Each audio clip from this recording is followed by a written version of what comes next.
Jet fuel made from plants, not crude oil, is set to take off. It's called sustainable aviation fuel. The aim is to lower the airline industry's impact on climate change. But if done wrong, experts say it could make matters worse. In November, Virgin Atlantic flew the world's first transatlantic flight powered entirely by sustainable aviation fuel. The fuel that we are using will deliver us about a 70% reduction in carbon emissions versus having flown it on jet fuel. Air travel generates about 2% of the world's planet-warming greenhouse gas emissions, according to the International Energy Agency. It's a growing share, and it's hard to eliminate. Cars can run on batteries. Planes, not so much.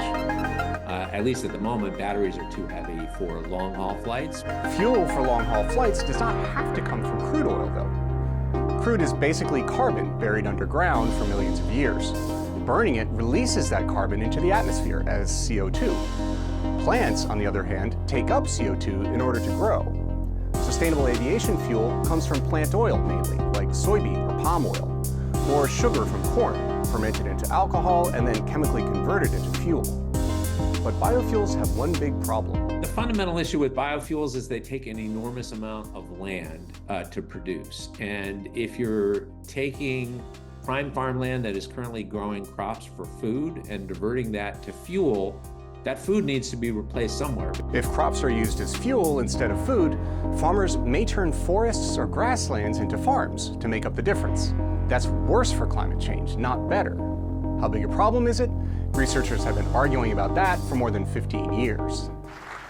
In the mid-2000s, then President George W. Bush signed laws requiring the use of biofuels in car and truck fuel. Since then, 1/3 of the entire crop of U.S. corn and soybeans is turned into fuel each year. Estimates of how that's affected greenhouse gas emissions vary widely. In some studies, biofuels are still better than fossil fuels. According to a number of studies, it's about 30 to 40% cleaner than gasoline. But others say corn and palm oil-based biofuels in particular are as bad or worse than gasoline.